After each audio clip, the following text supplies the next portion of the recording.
Hello students, सभी को नमस्कार। Rot science education YouTube channel पर आप सभी का हार्दिक स्वागत और अभिनंदन है। जैसा कि मैंने पिछले वीडियो में बताया था कि हम बीएससी के राजस्थान में मत्स्य यूनिवर्सिटी के जो 2023 में एग्ज़ाम होने वाले हैं उनमें कौन कौन से क्वेश्चंस इंपॉर्टेंट रहेंगे उनको विद सॉल्यूशन करवाने का मैंने वादा किया था। तो अभी आपके एग्ज़ाम जस्ट शुरू होने वाले ही हैं, कभी भी आपका टाइम टेबल आ सकता है। तो उसी क्रम में अपन आगे बढ़ते हुए बीएससी फर्स्ट ईयर के फर्स्ट पेपर यानी कि इनऑर्गेनिक केमिस्ट्री की फर्स्ट यूनिट आयनिक बॉन्ड्स या आयनिक सॉलिड्स में अपन बात करेंगे आज कि कौन कौन से क्वेश्चंस इंपॉर्टेंट है और उनका सॉल्यूशन क्या है। अगर अपन इस यूनिट में बात करें तो मेरी दृष्टि से पहला क्वेश्चन यहाँ पर बनता है, सीमांत त्रिज्या अनुपात क्या होता है। किसी के भी लिए आपसे सीमांत त्रिज्या अनुपात की गणना करवा सकता है और इसकी लिमिटेशंस क्या होती हैं, ये एक बड़ा क्वेश्चन बनता है। यानी कि 10 में से अगर ऐसा बड़ा क्वेश्चन बनता है तो 5-6 नंबर का ये क्वेश्चन कवर करेगा। तो अपन सबसे पहले ये देखेंगे कि सीमांत त्रिज्या अनुपात क्या होता है। हालांकि मैं बहुत ज़्यादा डिस्क्रिप्शन में नहीं जाऊँगा क्योंकि अभी एग्जाम समय चल रहा है, इंपॉर्टेंट समय चल रहा है, तो जो इंपॉर्टेंट चीज़ें हैं आपके काम आने वाली हैं वही बताऊँगा। तो सीमांत त्रिज्या अनुपात की अपने को क्या आवश्यकता होती है, तो कोई भी आयनिक आकार या अपन ये कह सकते कोई भी आयनिक क्रिस्टल होता है, उस आयनिक क्रिस्टल को उसकी समन्वय संख्या प्रभावित करती है या उस आयनिक क्रिस्टल से वो समन्वय संख्या से वो प्रभावित होता है। और समन्वय संख्या आयनिक त्रिज्या से या अपन कहें कि उसके त्रिज्या अनुपात से प्रभावित होती है। अब उन्हें को किसी भी क्रिस्टल का आकार ज्ञात करना है तो वो अपन त्रिज्या अनुपात की सहायता से भी ज्ञात कर सकते हैं, उसमें अपने को ये हेल्प करती है। त्रिज्या अनुपात होती क्या है? त्रिज्या अनुपात होता है कि धनायन की त्रिज्या भाग ऋणायन की त्रिज्या का जो अनुपात होता है उसे अपन क्या कहते हैं, त्रिज्या अनुपात कहा जाता है। इसको RR से डिनोट किया जाता है। अब देखो मैंने एक तरफ लिखा है त्रिज्या अनुपात RR, एक तरफ उसकी समन्वय संख्या यानी कोऑर्डिनेशन नंबर, एक तरफ उसकी स्ट्रक्चर यानी संरचना और आगे एग्जाम्पल। अच्छा, ये वीडियो हिंदी और इंग्लिश मीडियम दोनों स्टूडेंट्स के लिए यूजफुल रहेगा क्योंकि मैं दोनों मीडियम्स में बात करूंगा, हिंदी में भी और इंग्लिश में भी। तो अगर अपन बात करें कि अगर रेडियस रेशियो 0.732 या उससे ज़्यादा है तो उसकी कोऑर्डिनेशन नंबर 8 रहेगी और उसकी स्ट्रक्चर कैसी बनती है, क्यूबिक बनती है। इसके examples caesium chloride, caesium bromide, calcium fluoride आदि। अगर रेडियस रेशियो 0.414 से 0.732 से कम अगर है तो उसकी कोऑर्डिनेशन नंबर 6 रहेगा और स्ट्रक्चर ऑक्टाहेड्रल या अष्टफलकीय रहेगी। Example NaCl TiO2। अगर रेडियस रेशियो 0.2252 0.414 तक है तो कोऑर्डिनेशन नंबर 4 रहेगा, स्ट्रक्चर टेट्राहेड्रल चतुष्फलकीय और एग्जाम्पल्स ZnS SiO2। अगर 0.115 से 0.225 तक है तो कोऑर्डिनेशन नंबर 3, स्ट्रक्चर ट्राइगोनल त्रिभुजीय। एग्जाम्पल्स अभी अपने पास में नहीं है, इसके ज्ञात नहीं है। अगर रेडियस रेशियो 0.115 तथा इससे कम है तो उसके कोऑर्डिनेशन नंबर 2 रहेगा, स्ट्रक्चर कैसी रहेगी, लीनियर रहेगी।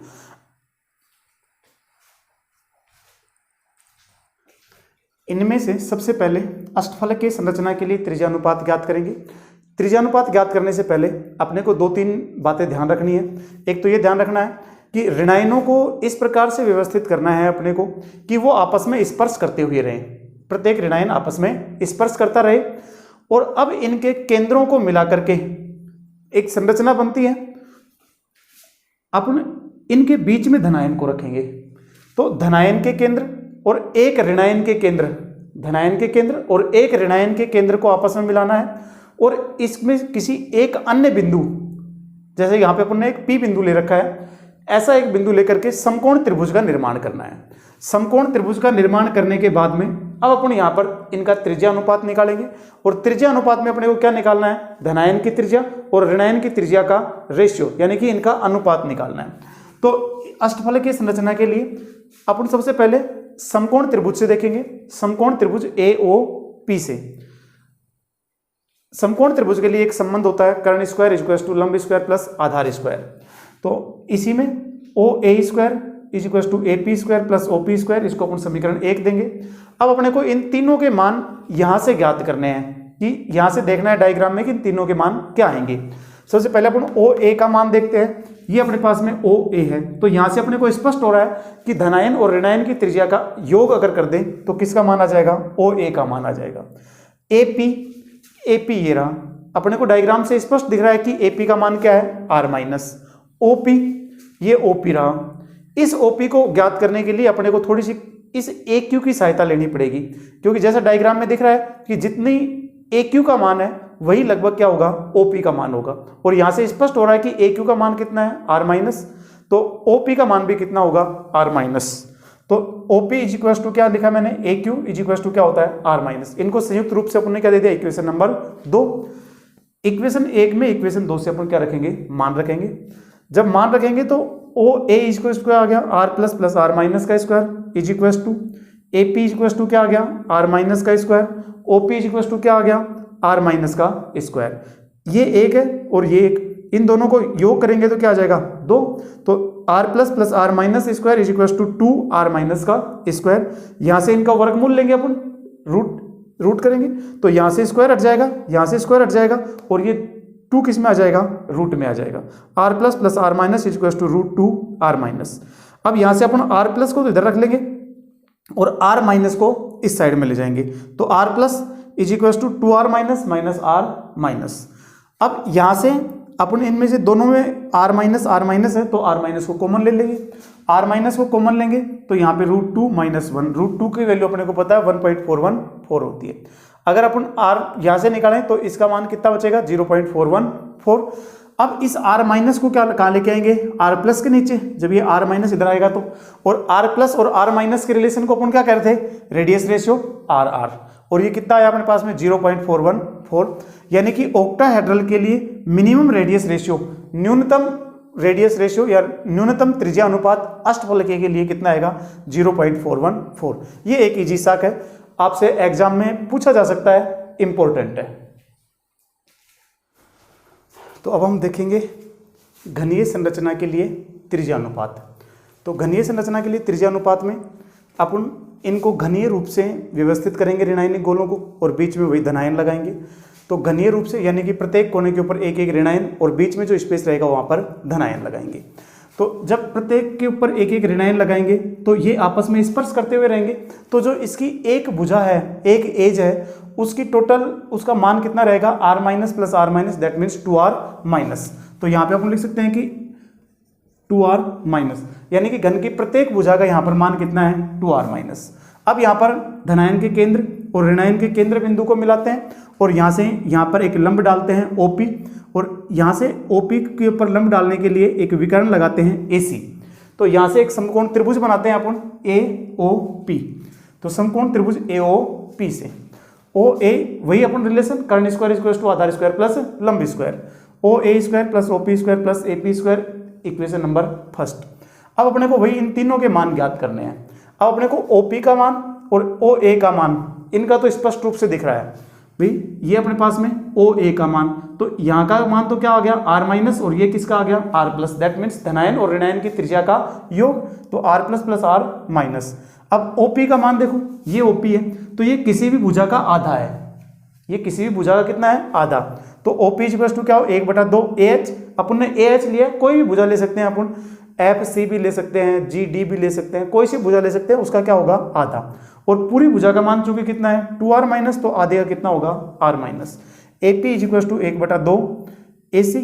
अब इधर देखो अपने को AC का मान किस त्रिभुज से निकालना है ADC से, तो अपन किससे निकालेंगे त्रिभुज ACD से, वही कर्ण स्क्वायर इज इक्वल टू आधार स्क्वायर प्लस लंब स्क्वायर। तो यहाँ से अपन AC square is equal to AD square plus CD square.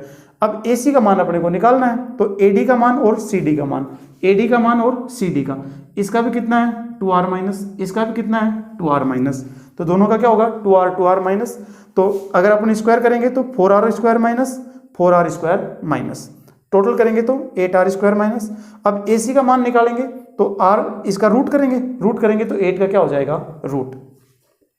अब रूट 8 को अपन लिख सकते हैं 4 इंटू 2 का रूट, तो 4 का रूट करेंगे तो 2, और 2 किस में रह गया रूट में। तो ये अपने पास में क्या आ गई इक्वेशन 3। इस इक्वेशन 3 से AC का मान कहाँ पे रखना है अपने को इक्वेशन नंबर 2 में। तो इक्वेशन नंबर 2 क्या आ गई AP equal to 1/2 into 2 into root 2r minus, 2 से 2 cancel out, AP equal to root 2r minus. अब अपने पास में तीनों मान आ गए, OA का भी आ गया, OP का भी आ गया और AP का भी आ गया। तो समीकरण 1 में मान रख देंगे, ये अपन ने मान रख ली।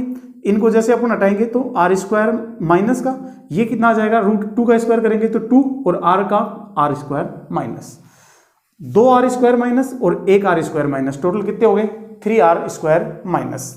अब यहाँ पे अपन रूट करेंगे इसका तो 3 का तो क्या आ जाएगा root, r plus plus are minus equals to √3 into r minus, r plus equals to √3 r minus minus r minus. अब यहाँ से आर माइनस को कॉमन ले लेंगे, आर माइनस को कॉमन ले जाने के बाद में यहाँ पे क्या लगाएंगे, नीचे आर माइनस और √3 का मान रखेंगे 1.732 माइनस 1, तो क्या बचेगा 0.732 और r plus plus are minus ये अपने पास रिलेशन क्या कहलाता है, r r is equal to 0.732। तो इसके लिए जो मिनिमम रेडियस रेशियो आता है क्यूबिक के लिए वो कितना आता है 0.732। घनीय के बाद में अब हम चतुष्फलक की संरचना के लिए त्रिज्या अनुपात ज्ञात करेंगे। चतुष्फलक की संरचना बनाने के लिए एक क्यूब में अपन ए पॉइंट के ऊपर एक आयनिक स्फीयर रखते हैं, या अपन कहें कि ऋणायन का एक गोला रखते हैं, और इसके विकर्णों के ऊपर बाकी के जो 3 विकर्ण हैं जैसे कि बी, सी और डी, इनके ऊपर एक एक गोला रखते हैं। तो इस प्रकार से जो बनी हुई संरचना होगी वो कैसी होगी, चतुष्फलक की संरचना होगी। अब उसके लिए वही अपन इसके ऊपर एक लंब डालते हैं और समकोण त्रिभुज का निर्माण करते हैं। तो समकोण त्रिभुज OAP से वही कर्ण स्क्वायर इक्वल टू लंब स्क्वायर प्लस आधार square, OA square equal to OP square plus AP square, equation first. जैसे कि पहले किया था अपने को इन तीनों के मान ज्ञात करने हैं, यानी कि OA का मान, OA कहाँ है, ये रहा OA, तो यह इसका मान कितना होगा, ये ऋणायन स्फीयर है और ये धनायन, ऋणायन की त्रिज्या और धनायन की त्रिज्या के योग के बराबर। That means OA is equal to R plus plus are minus AP। AP कौन सा है अपने पास में, ये रहा AP, और AP का मान कितना दिख रहा है R माइनस, तो AP इज इक्वल टू क्या होगा R माइनस। अब अपने को मान किसका चाहिए, OP का। OP इज इक्वल टू, ये OP है, इस OP का मान किसी भी भुजा का आधा होगा, तो अपन यहाँ पे मान लेते हैं OP is equal to 1/2 DE, किसी भी भुजा का आधा।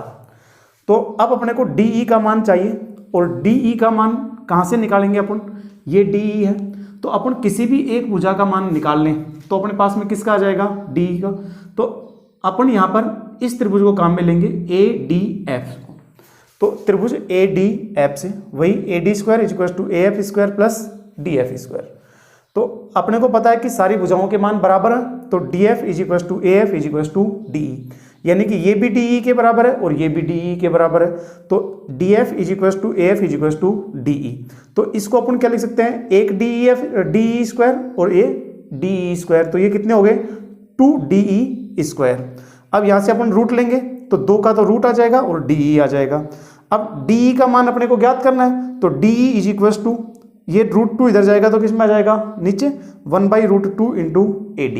अब AD का मान कितना, अपने को पता है कि इतनी, इसका मान कितना है R माइनस, तो इसका मान कितना होगा R माइनस यानी कि 2R माइनस, तो DE is equal to 1/√2 into 2R minus. अब देखो DE is equal to √2R minus, इस 2 को अपन 2 बार √2 लिख सकते हैं, तो एक बार √2 से √2 कैंसिल और एक √2 बच गया, तो DE is equal to √2 into R minus. ये अपने पास में इक्वेशन 3 आ गई। अब समीकरण 2 और 3 से, यानी कि समीकरण 3 से DE का मान कहाँ पे रखेंगे, समीकरण 2 में, तो यहाँ पे रखेंगे तो OP is equal to 1/2 into √2R minus. अब इस 2 को भी भाई, ये अपने पास में जो 2 है इसको √2 इंटू √2 ऐसे लिख सकते हैं, तो ये क्या हो गया 2, तो इसमें एक √2 से एक √2 तो कैंसिल और एक √2 बच गया, that means OP is equal to 1/√2R minus. अपने पास तीनों के मान आ गए, OP का भी, AP का और OA का। तो इन तीनों के मान समीकरण 1 में रखने पर, जब 1 में रखेंगे तो R plus plus R minus का स्क्वायर प्लस 1/√2 R माइनस का स्क्वायर प्लस R माइनस का स्क्वायर। अब इसको अपन खोलेंगे और इनको जब अपन ऐड करेंगे तो ये 1/2 और ये कितना हो गया 1, तो 1 और आधा 1.5 यानी कि 3/2 R माइनस। अब इसको अपन रूट करेंगे तो यहाँ से स्क्वायर हट जाएगा, यहाँ से स्क्वायर हट जाएगा, ये किस में आ जाएगा, रूट में आ जाएगा। तो यहाँ पे अपन पास में क्या आएगा 3/2 R minus minus R minus, क्योंकि इस R माइनस को अपन ने इधर लिया है। अब यहाँ से अपन R माइनस कॉमन ले सकते हैं, √3/2 माइनस 1। अब √3/2 का वैल्यू होती है 1/1.225, तो इस r माइनस को इसके नीचे लेके आएंगे तो यहाँ पे क्या रहेगा 1.225 माइनस 1, और r plus upon r minus का रेशियो क्या कहलाता है, रेडियस रेशियो, दैट मीन 0.225। ये इजी है बिल्कुल। बस इसमें ये ध्यान रखना है कि अपने को इसके विकर्णों के ऊपर ऋणायनिक गोले रखने हैं। अब आप इसका एक बार स्क्रीनशॉट ले लो या आप इसको नोट डाउन कर लो, फिर अपन आगे चलते हैं। हमने आयनिक त्रिज्या पढ़ लिया कि आयनिक त्रिज्या क्या होती है, आयनिक त्रिज्या का पूरा डिस्क्रिप्शन, तीनों घनीय, चतुष्फलकीय और अष्टफलकीय। अब उससे आगे आता है त्रिज्या अनुपात नियमों की सीमाएं, लिमिटेशंस क्या होती हैं। देखो लिमिटेशंस में मतलब कि हम ये सोचते हैं या हम ये मान के चलें कि त्रिज्या अनुपात से सभी क्रिस्टलों की संरचनाओं को ज्ञात कर सकते हैं, तो ऐसा नहीं होता है। बहुत सारे क्रिस्टल्स ऐसे होते हैं जिनका अपन संरचना को त्रिज्या अनुपात से ज्ञात नहीं कर सकते हैं, तो इनमें कोई ना कोई कमियां रही होंगी तभी अपन ज्ञात नहीं कर सकते, अदरवाइज तो ज्ञात कर लेते। तो इनमें कमियों का मतलब है कि एक तो अपन ये मानते हैं कि ये ठोस होते हैं, एक दूसरे से स्पर्श करते हुए होते हैं, तो ये जरूरी नहीं है कि सभी में एक दूसरे से स्पर्श करते हुए ही हों। दूसरा, अपन इनके बीच में आकर्षण मानते हैं कि भाई ये इनकी कोऑर्डिनेशन नंबर को उच्च मानते हैं, तो इस प्रकार की इनकी लिमिटेशंस हैं।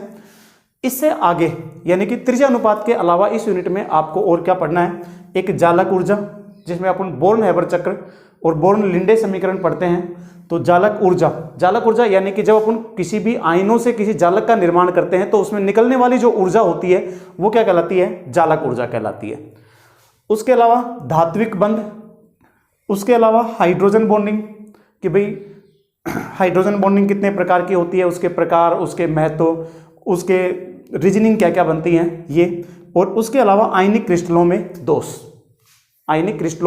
दोष, ये पढ़ने हैं आपको। इसके अलावा इनका सभी के नोट्स आपको हमारा टेलीग्राम चैनल है राट साइंस एजुकेशन के नाम से, उसको आप ज्वाइन करो।